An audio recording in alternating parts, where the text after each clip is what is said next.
Welcome to the Great Detectives of Old Time Radio. From Boise, Idaho, this is your host, Adam Graham. If you have a comment, email it to me, box13@greatdetectives.net. Follow us on Twitter at Radio Detectives and check us out on Instagram, instagram.com/greatdetectives. If you're enjoying the podcast, please follow us using your favorite podcast software. Today's program is brought to you in part by the financial support of our listeners. You can support the show on a one-time basis by sending a donation to Adam Graham, P.O. Box 15913. That's P.O. Box 15913, Boise, Idaho 83715. You can also become one of our ongoing Patreon supporters for as little as $2 per month by going to patreon.greatdetectives.net. Now it's time for this week's episode of Dragnet. The original air date, December the 1st, 1949, and the title is The Spring Street Gang.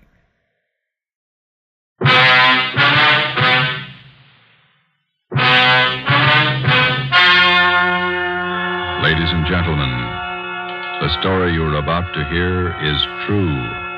Only the names have been changed to protect the innocent. Fatima Cigarettes, best of long cigarettes, brings you Dragnet.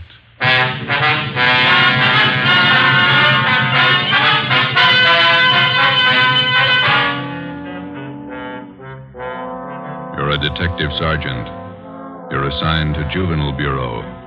A rash of crimes has broken out in your city. Suspicion points to an organized gang of juveniles. Your job, stop them.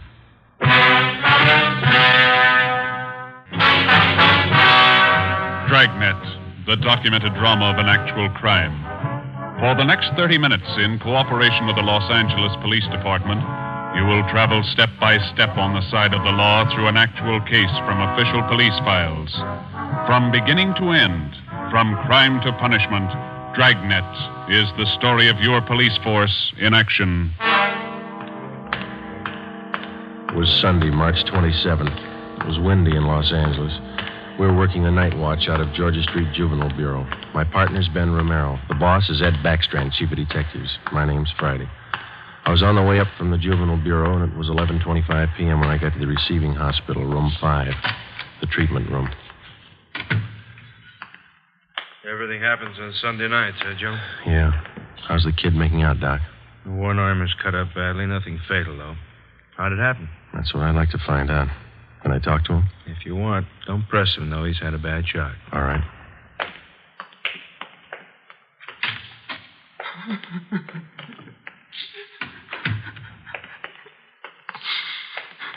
Officer here to talk to you, son. I can't. Tell him I can't talk, please. Just a few routine questions, son. You're going to have to answer them sooner or later. Please, can't you see what's happened already? I can't tell you anything.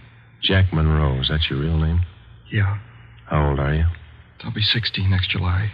Where do you live? I can't tell you. You know that. Now, let me alone, will you? Let me alone. You've been running around with that gang of kids on Spring Street, haven't you? The big timers, isn't that what they call themselves? I don't know anything about it. Believe me, I can't talk. You tipped us off about the burglary they were going to pull tonight. Is that where they knifed you? Look, will you believe me? I can't tell you anything. Not anything, please. He's still shaky, Joe. All right, Doc. Well, Jack, we'll talk about it later when you feel better. You see what they've done to me already? They said next time they'd kill me.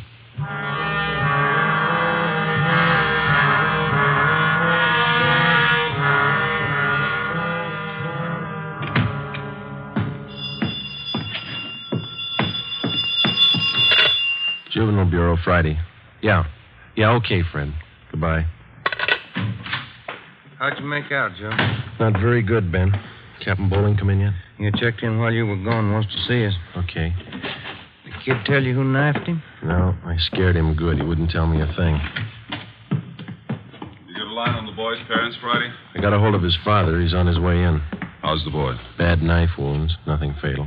You know the boy? Not till this afternoon, Captain. He tipped us off about a burglary a gang of young kids were supposed to pull tonight. Did it go through? No, but 2 hours ago, this Monroe kid was found in a vacant lot down on Olympic, cut up pretty bad. The gang must have pegged him. How long is it going to take you to break that up? Well, we're just starting to get a line on them, Bob. Must be nearly 100 in that gang. And every one of them working hard. Take a look at that pin map over here. This spot here, look at it. All the jobs pulled during the last month, huh? The last 5 weeks up to date. Red tabs for burglary, must be more than 100.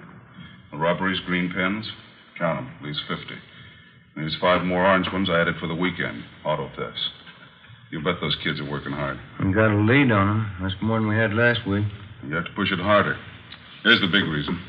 This line of pins, brown and black. Purse snatchings. Purse snatching and rape, 26 of them in the past 5 weeks. They're pretty well concentrated in one area here. That's right. Now, what's the lead you're working on? Right there on the pin map, Captain. Huh? Well, these 2 blocks here, Bob, where Franco Alley intersects Spring Street. Well, what about it? Well, it's the only clear area for a dozen blocks around. There's not a colored pin on it, you see? Yeah. Now, all the rest of the pins, the robberies, burglaries, attacks, they all seem to branch out from this same spot right here in definite patterns, Franco Alley and Spring Street. You figure that's the focal point for the gang? Well, it's got all the marks. For instance? Well, we've been checking that neighborhood for a week. We got it narrowed down to one place, right on the corner of Franco and Spring. What is it? It's a soda fountain. It's pretty typical. Only it stays open all night, and it gets a pretty good play from kids. It's a regular hangout, Captain. Pretty tough youngsters. None of them over 18. Who runs the place? Guy named Eddie Ramsey, small-time con man. Had a run-in with him when we worked bunco detail. I remember the name. Smart mouth. Tried to give us trouble when we talked to some kids in there last night. He's got a place set up for him in the back of the store, kind of a club room. It sounds like a good lead. What are you doing about it? Well, just a minute. Captain Bowling. Yeah? Who? Yeah, we'll be right down. The Monroe kid, his father's downstairs, cursing every one of us. What's his problem? Can't understand how his boy got into trouble. Come on, Ben, let's tell him.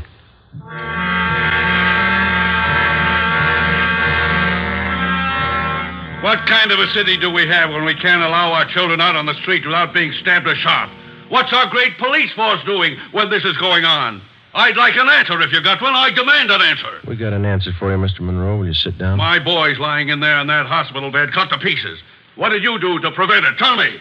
You tell us, Mr. Monroe, what'd you do to prevent it? I'm no cop. That's your job. I pay my taxes and I help pay your salary. We look out for your kids, but we don't raise them. That's What you your talking job. about? Just a minute, Mr. Monroe.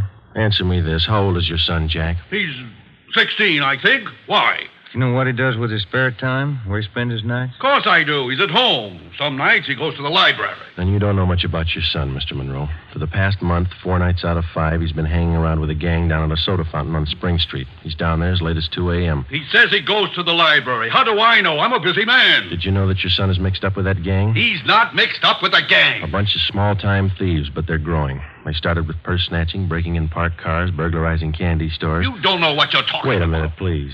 And then they took up robbery, stealing cars, beating up girls, women, attacking them. You're crazy. Jack's not that kind. He's part of that gang, and right now we hold all of them responsible. My boy wouldn't do anything like that. He's a member of that gang, he told us. They're the ones that knifed him tonight. That's a lie. Jack's not mixed up with anything like that. You believe anything you want, Mr. Monroe.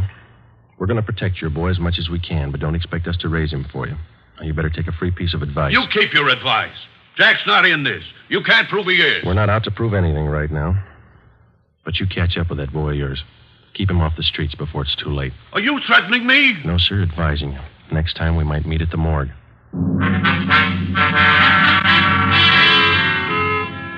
1 a.m. Monday, March 28th. A detail of 50 officers from Juvenile Bureau and Metropolitan Division were deployed for 16 blocks along Figueroa Street. At 5 minutes past 1, they started to move south over an appointed area. In the space of half an hour, 18 young kids, none of them over 17 years old, were picked up off the streets and brought to the second floor at 1335 Georgia Street, the Juvenile Bureau. 4 of the youngsters were girls. At 1:45 a.m., Ben and I checked the soda fountain on the corner of Franco Alley and Spring Street.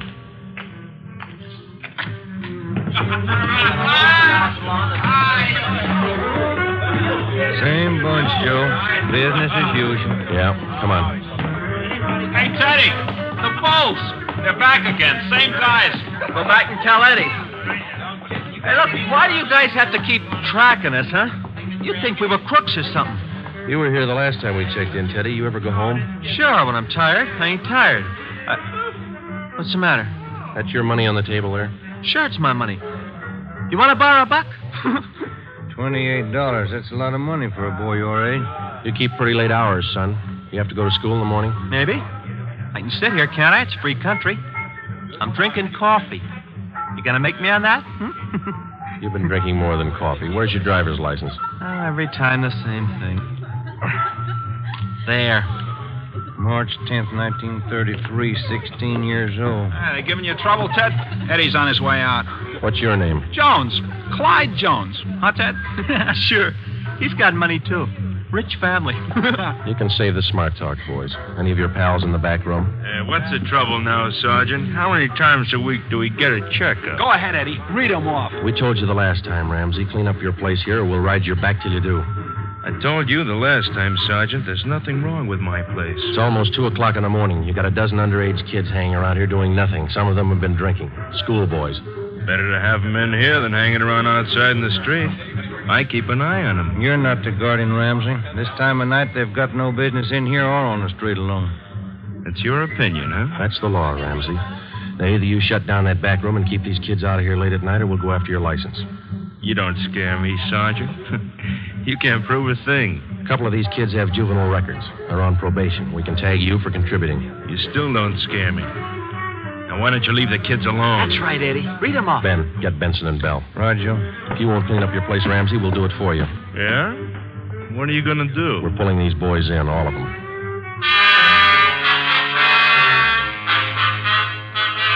(2:25 a.m. Monday, March 28th. The Dragnet operation had netted 30 juveniles, 26 boys, 4 girls. 24 of the children were between the ages of 16 and 17. They were lodged in the assembly room at the Georgia Street Juvenile Bureau. The other half dozen were 13 and 15-year-olds. They were taken to the juvenile hall at 1369 Henry Street. At 2:43 a.m., we met with Captain Bowling. They're all checked in, 30 of them. All right, in the morning we file petitions to have every one of these cases brought to the attention of the juvenile court. Make a note of it. Okay, Bob. For the kids with records, ask for detention from the probation department. Right. We'll call their parents in the morning. Call them now. They've got some explaining to do. By 6 a.m., all but 3 of the children's parents had shown up. To most of them, it was nothing new.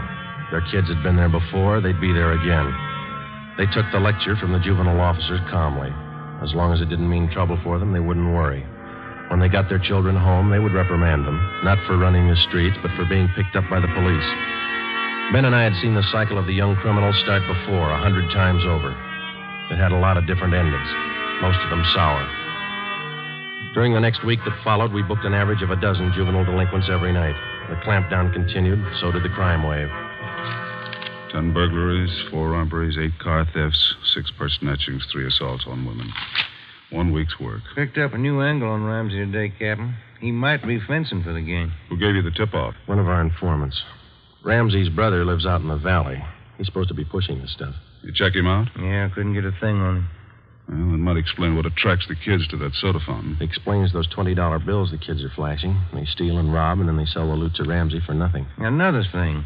Ramsey keeps his place open all night, and there's no reason to. He doesn't get that much trade. It's only from the young gang that hangs around there. You question the kids. How do they account for having all that money? Well, most of them say Ramsey lends it to them. They say they pay him back a little at a time. I think he's fencing for the kids. You tried to get his license? No luck, Captain. We can't prove a thing against him. Then we'll do it the hard way. Sweat it out. That night, we drove out to Ramsey's soda fountain and asked him again to clean up his place, to keep the young kids out after 10 o'clock at night, to stop lending them money. He refused. There was nothing we could do. His business was a public place. He could not be held responsible for any of his patrons. In the next 10 days that followed, Ben and I haunted the sidewalk outside the soda fountain. We questioned every youngster as they entered and left. We made more than a dozen arrests. Many of the kids had been drinking heavily. We found some of them under the influence of narcotics. But Ramsey was still in the clear. The crime wave continued sporadically. Ben and I waited for our chance. It was a long time coming.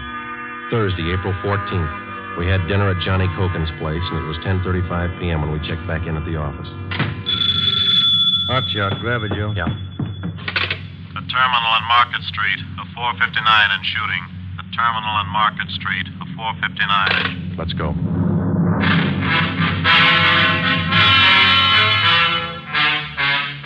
He was approximately 5 feet 4 inches tall, 125 pounds, brown hair, brown eyes, slight build, fair complexion. He was wearing blue jeans and a corduroy jacket. We found him between a row of packing cases at the rear of the warehouse at Terminal and Market Streets. There was a single bullet hole in his forehead just above the left eye. There was a .38 revolver near his right hand. The watchman told us how it happened. He broke in the back of the warehouse, Sergeant. He wanted to shoot it out with me. Here's his ID card. Fell out of his pocket. Teddy Cameron, age 15. Dear God. A kid. I didn't know, Sergeant. He didn't either. He thought he was grown up.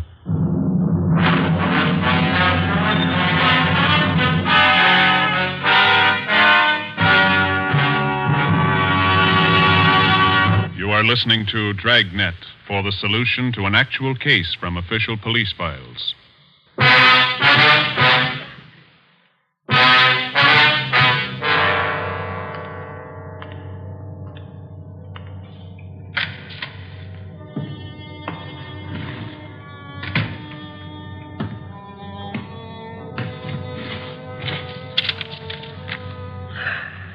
Los Angeles Police Department, Form 311, dead body report. Type, gunshot. DR number 437695. Victim, Theodore Cameron. Residence address, 960 Charter Street. Date and time of death, Thursday, April 14th, 10:35 p.m. Place, Terminal and Market Streets, South State Warehouse.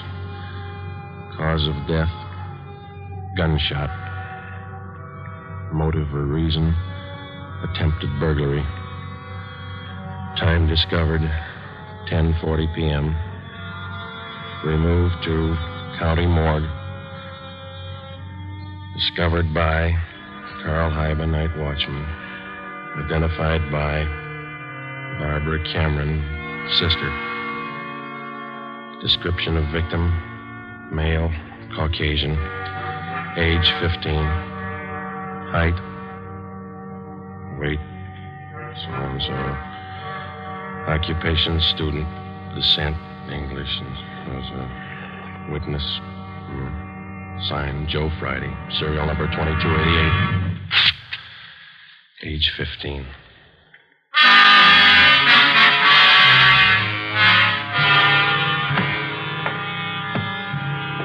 Ready, Joe? And Cameron boy's sister. She's waiting in the next room. Yeah. Now, let's go. She taking it hard? Yeah. Morning, Miss Cameron.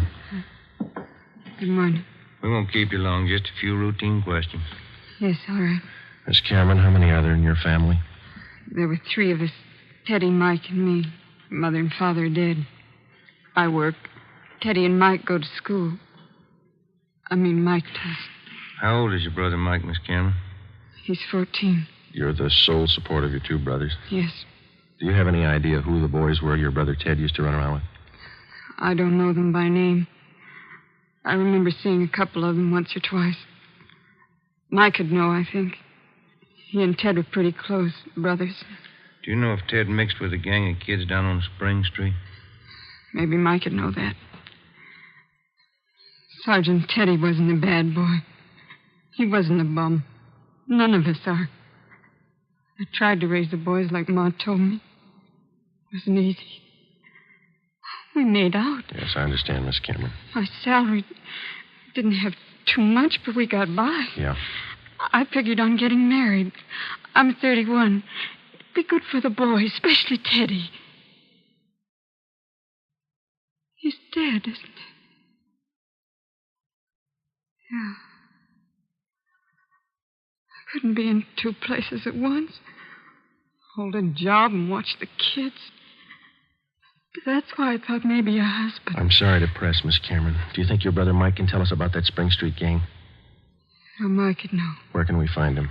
Staying at a friend's house. I got the address in my bag. Here. That's 2514. I don't write numbers too well. Thank you, Miss Cameron. You've been very helpful. I'll get somebody to drive you home. Or do I have to go? Would it be all right if I just sit here for a while? That's all right. I'm tired. Real tired. 2514 West Serrano Street. That was the address Barbara Cameron had given us. It was the home of Mr. and Mrs. Jean Brewer, high school friends of the dead boy's sister. We talked to Mike Cameron. He told us that his brother Teddy had been running around with a gang down on Spring Street. He identified Ramsey Soda Fountain as the hangout. It was 2:25 p.m. when we got back to Georgia Street Juvenile Bureau. I got it. Juvenile Bureau, Romero. Yeah, hold on, I'll call him. You, Joe. Thanks. Friday. Joe, this is Canfield in burglary. Yeah, Homer. You're working that Cameron case, aren't you? Yeah? I just got a report on one you might be interested in, out of the same neighborhood. Distillery prowl. What do you got on it? Looks like a juvenile M.O. They got away with 7 cases of Scotch whiskey. Expensive stuff. Okay, we'll hop on it. Bubeck Warehouse, Crocker at 7th. Miss Elizabeth Rice was the auditor in charge at the Bubeck Warehouse. We located her on the mezzanine office row. It was her job to keep a running inventory on all incoming and outgoing liquor stock. She knew her job well. As you know, Sergeant Friday, each and every bottle of distilled spirits carries a United States Internal Revenue stamp. Yes, ma'am. Each stamp carries a serial number together with the name of the firm to whom the stamps are issued. Well, Miss Rice, in the stuff that's missing, the stamp on each bottle carries the case number. Is that right? That's right. Now, what did I tell you? Oh, yes, I have it right here. 7 cases of high-grade blended Scotch whiskey. Now, I have a bottle identical to those in the missing cases. Yes, I see. Now, if you'll just look here. Yes, ma'am. The number on this stamp here, 36A2279956, followed by the firm name. Could you give us the numbers of the stolen cases? Now, I have them typed out for you right here. 7 cases, 12 bottles to the case, Canada Dry Incorporated, 4 of the red label and 3 of the black label, Johnny Walker. All right, thank you very much, Miss Rice. And you think that this might be a juvenile case, Sergeant? Yes, ma'am, we do. 7 cases, that's close to $600, isn't it? We've lost a great deal more than that, Sergeant. The insurance company makes up for the liquor loss. Yes, ma'am. Those youngsters, who makes up for them? Ben and I left the Bubeck Warehouse with a list of serial numbers of the 7 cases of stolen liquor. We headed back for the Juvenile Bureau. We figured that there was a strong possibility that the Spring Street gang was responsible for the warehouse liquor theft. How were they disposing of the stolen property? That was the key question we had to answer. Ben and I had a hunch and a tip from an informant that the young gang was operating under the guidance of a fence, a man or woman whose job it is to dispose of stolen property. The gang members were close to Ramsey at the soda fountain. Ramsey was the logical suspect.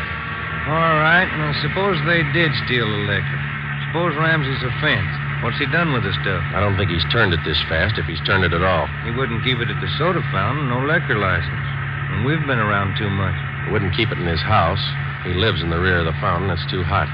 Only leaves one other location that we know about. His brother's place in the valley. It was 5 minutes to 10 when we turned left off Ventura Boulevard onto Sepulveda. Ramsey's brother had a small farm about a mile and a half off the highway. It was a modest white frame house planted squarely in the center of an acre of ground. An unpaved driveway led off to the left of the house to the garage. Pull up here, huh? Yeah, okay. Yeah, it looks kind of quiet, no lights. Let's go.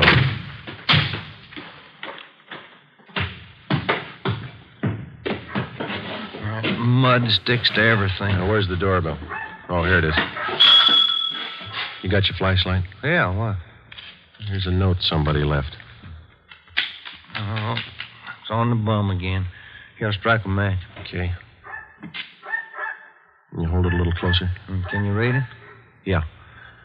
Harry, wife and I have gone to the drive-in theater. Before you put the truck away, get 3... Can you hold that match closer? Oh, now, wait a minute. Yeah. Get 3 cases out of the garage and take them into town. Ed is waiting. Please try to make it by 11:30 tonight. Let's see, it's signed George. The address is here. And there's a garage. Yeah, come on. 3 cases. Could be eggs, Joe. If it is, we wasted a trip.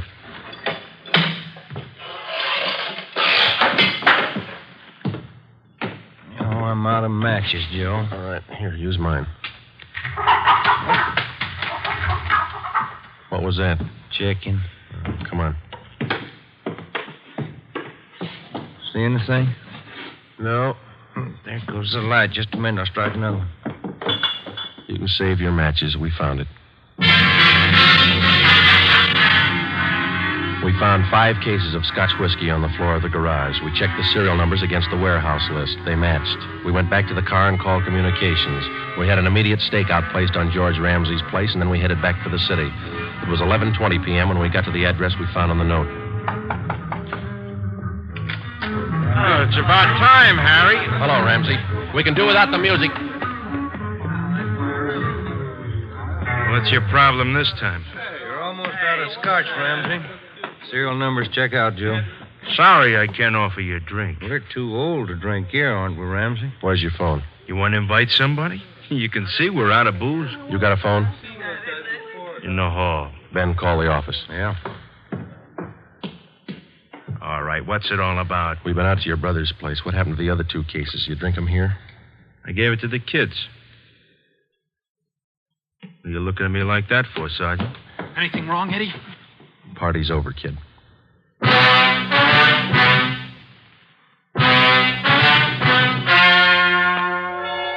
The story you have just heard was true. Only the names were changed to protect the innocent. On June 5th, 1949, trial was held in Superior Court, Department 74, City and County of Los Angeles, State of California. In a moment, the results of that trial.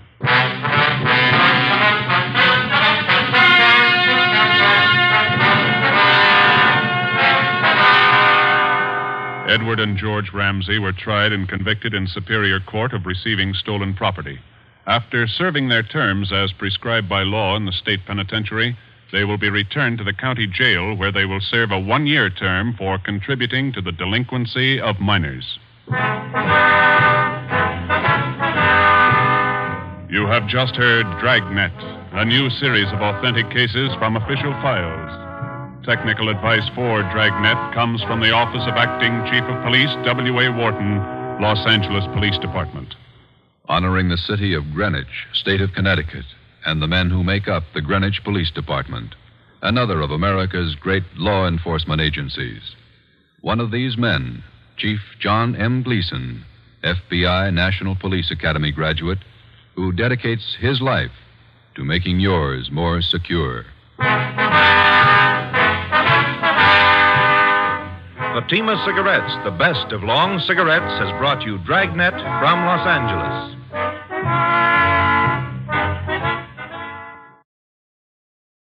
Welcome back. It's the little things that made Dragnet such a phenomenal program. I think today's episode was a solid story, but to me the highlight of the episode was Friday making out the death report of the gang member who tried to break in and got shot. It was just working through a report, but Jack Webb read it with this great mix of trying to be professional, but also with some moments of world weariness and sadness at the pointless loss of a young life. And it also was kind of a callback to that conversation they'd had with the father at the hospital.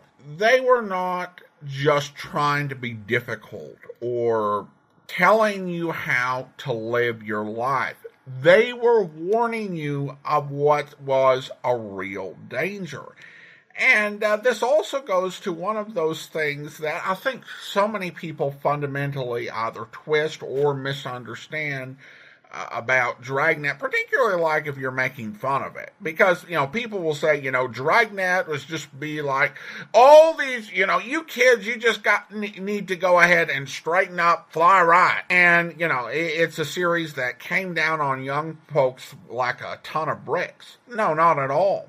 the series was more often addressing warnings to parents. There's something that, can be pleasing about media that puts others in their place. If you've got whatever preferences you have, there can be something pleasing about watching news that shows, wow, other people and other groups that are not me have really got problems and they need to straighten things out. And these people, there's what's wrong with the world. The problem is that whatever their faults, they probably aren't watching or listening what you are. You're essentially experiencing something that's about them, but it's made for you so that you feel right. It's not going to do anything about their behavior because they're not ever going to pay attention to it. And I think that Webb knew that. The average juvenile delinquent is not going to watch or listen to Dragnet, but a lot of parents did. And if you've got an adult audience, maybe you can use what you have to get them to understand some things, get them to change some of what they do. And again, you have to do it in a way that doesn't come off as excessively preachy. It is a difficult balance, but I think Dragnet did some good work in that way. And one thing I liked about this episode in particular is that it didn't pretend that it's always the parents' or guardians' fault. While there are parents like the dad who showed up at the hospital and argued with the police that are just kind of willfully out of touch, or, you had those apathetic parents who are just like, yeah, let me go ahead and I'll listen to your lecture, cop, but then when I get home, I'm going to tell them that what they really did wrong was getting caught and disrupting my life and schedule. There are other situations with, and I think the sister of that boy who died was a great example of that, because, she was right. She couldn't be everywhere all at once. She was the sole breadwinner, and she was also supposed to somehow parent her own siblings and hopefully find someone who could be a father figure to them. And not all cases have easy answers. And it's also a sad commentary, as we saw in the episode, that of all the parents and guardians, that she was the only one who the story reflects had any remorse or any concern, and she didn't really do anything wrong. It was just such a tragic set of circumstances. Well, now we turn to listener comments and feedback, and we have a couple of comments on YouTube. A great job and an emoji, and appreciate all those comments on YouTube. They all help with the stats. Even the mean ones technically help, though I'd just rather not deal with them. But then we've got a good, thoughtful one. This one comes from the episode The Big Lamp, and the listener writes, I always liked the Barney Phillips episode. I thought he should have been hired full-time after the passing of Barton Yarborough. Well, thanks so much. Appreciate the comment. And Barney Phillips may have ended up taking over as the full-time replacement if Dragnet had stayed radio only. But it was thought he looked too much like Jack Webb for it to work on television. And I guess in some ways they're similar types. I never had any difficulty telling them apart. I'd never be like, oh my goodness, they're twins. But I think that particularly with Frank Smith and Bill Gannon, there was definitely a greater contrast in their physical appearance to Jack Webb than with Barney Phillips. But thanks so much for the comments. Now it's time to thank our Patreon supporter of the day. And thank you to Rich, Patreon supporter since March of 2020, currently supporting the podcast at the Shamus level of $4 or more per month. Thank you so much for your support, Rich, and that will do it for today. If you're enjoying the podcast, please follow us using your favorite podcast software. If you're enjoying the podcast on YouTube, be sure to like the video, subscribe to the channel, and mark the notification bell, as well as leave a comment. All those things really do help the channel to grow. We will be back next Saturday with another episode of Dragnet. Join us back here tomorrow for Public Domain Video Theater and an episode of U.S. Marshal, but our Great Detectives of Old Time Radio lineup returns on Monday with an episode of The Adventures of the Falcon, where $100,000. Just think of it. You think of it, Saunders, because that's as close as you're getting to it. What do you mean, George? Well, I tell you, friend, it's like this. The boys and I had a little talk. And you decided why split 4 ways, huh? Oh, you catch on fast. But didn't you think I'd have anything to say about that? All right, put away that gun, Saunders. Yeah, Georgia was only clowning. Yes, I'll bet. You know, I'm a little surprised at you, Dixie. Look, if we were going to double-cross you think we'd send you for the dough? Sure, that doesn't make sense, does it? No, don't move, Palsy. Just drop the gun. Nice going, Martinez. Well, Mr. Smart Guy, what do you say now? That's enough, Georgie. Go on, Saunders. Beat it. All right.